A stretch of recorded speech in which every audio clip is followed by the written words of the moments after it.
do you want me to shit on this phone? What is gonna get us the most clicks? I wanna do whatever gets us the most clicks.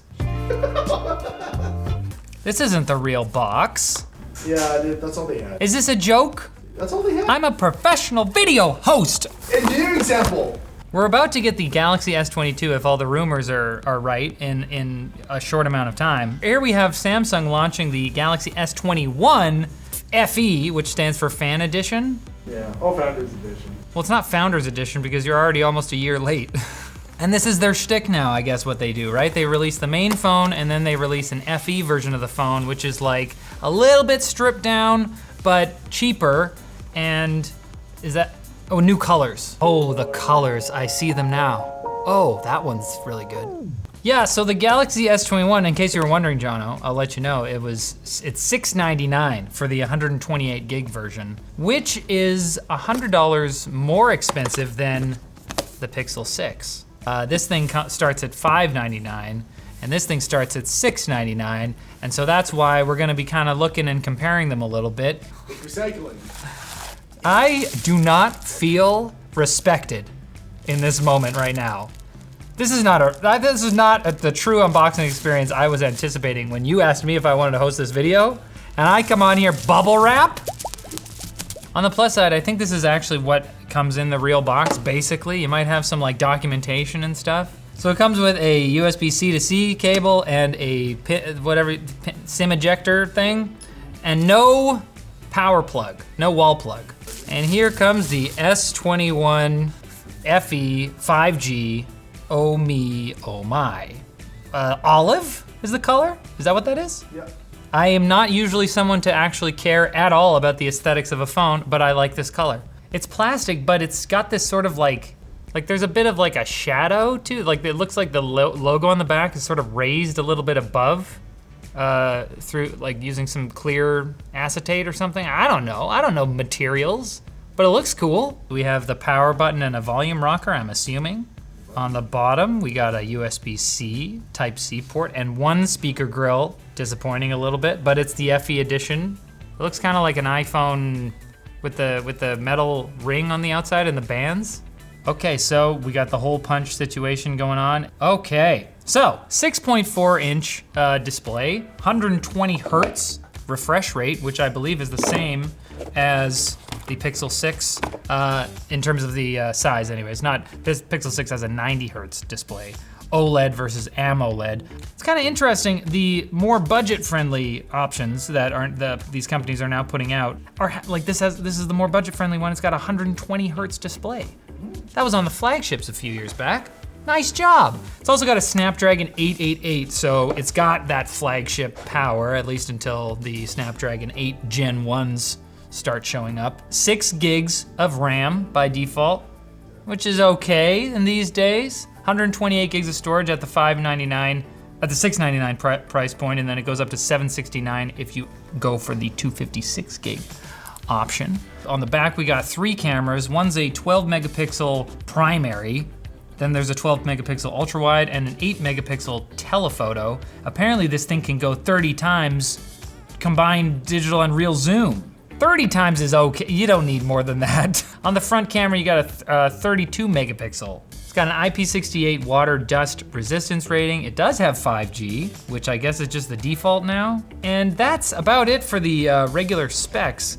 For me, the immediate comparison is going to be, as I said, with the Pixel 6. I'm generally a fan of the Pixel line. The Pixel 6 is a little bit bigger, but they're supposed to have the same size screen, 6.4 inches. Google's whole selling point is that it's a Google phone, right? They have their Pixel exclusive features. It gets Android updates first.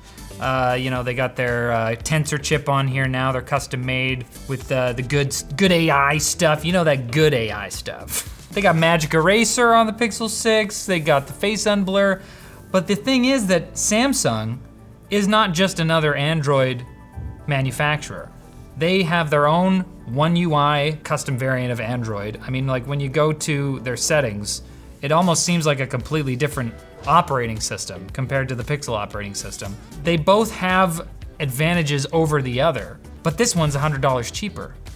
Thankfully, Samsung knew that launching the S21 FE a month before the S22 is going to be is kind of sketchy. Maybe they're not going to sell as much. So Amazon was giving you a $100 gift card if you. I think they're done with that now. To be fair, Jono. If you can go on Samsung's website, you get a Samsung $100 credit.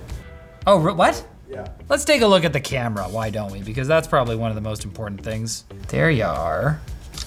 Oh, beautiful. Huh. That's pretty good. You're looking pretty nice, Jono. You're looking crisp, bro. Okay, that was just like a regular rear photo.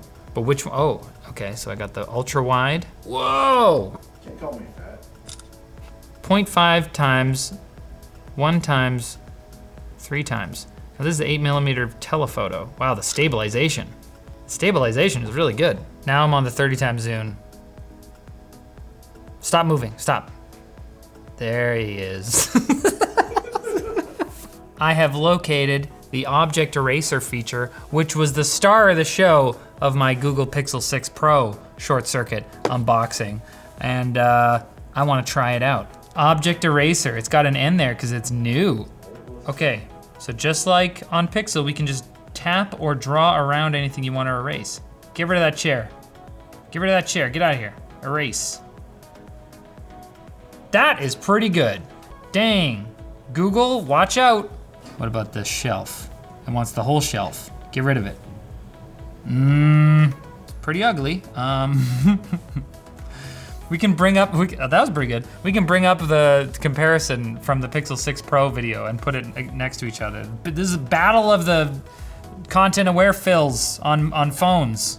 I'm pretty impressed, but it's a Snapdragon 888 because part of the reason Google said that their phone could do this fancy new AI stuff with the magic eraser is what they called it, and the face unblur and stuff is because they were like harnessing the power of their new custom-made Google Tensor chip, which is based on a Samsung processor, from what we hear. But here we have Samsung using a Qualcomm Snapdragon 888 to achieve very similar results. I mean, it's a little different. Put them up side by side. I don't remember what it looks like, but that's pretty good. Did this just get scratched? Oh, is that wait, is this a screen protector? Yeah, this is a screen protector. Oh man.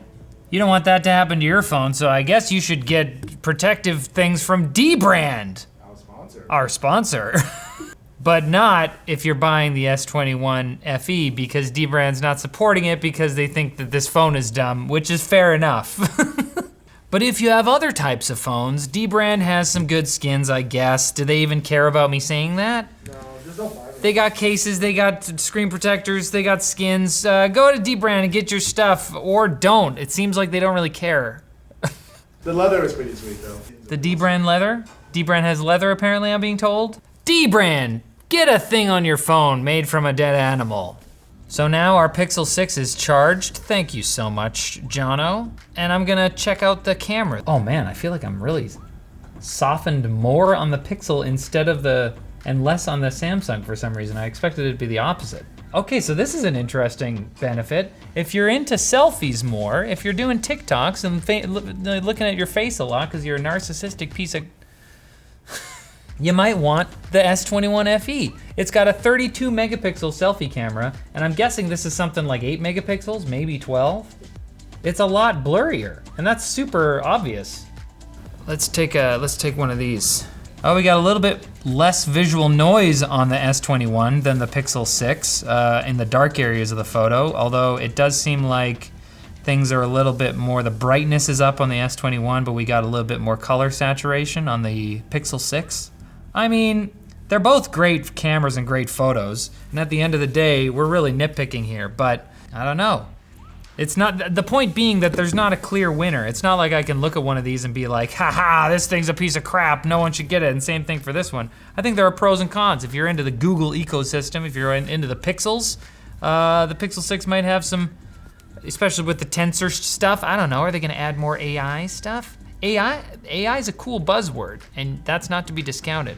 Whereas on the Samsung side, I mean, if you're kind of tired of Google slowly adding the features that other Android manufacturers have put in their phones already for years, then you might want to go with a Samsung or with another manufacturer because they have their own features like the object eraser, which we took a look at. 4,500 milliamp hour battery is a little bit bigger than the regular one in the S21. The Pixel 6 has like a 4,600 milliamp hour battery, but you know, it's around the same. It depends on how the software is gonna do. I think the moral of this story really that I wanna tell though is that the landscape of budget/value flagship phones is pretty good right now. I mean, we were in a dark spot there where literally every phone that people wanted to buy was like going for near $1,000, and now Google came back to the light with the Pixel 6. They priced it at $599. And then if you wanted something fancier, go for the Pixel 6 Pro, which is like $999, $899? Whatever, it's more expensive. And Samsung has seen the light once again. They're doing another fan edition of the phone, so it's cool. You know, you don't have to buy a $1,200 phone if you don't want to. All right, one last thing we gotta look at is the speakers.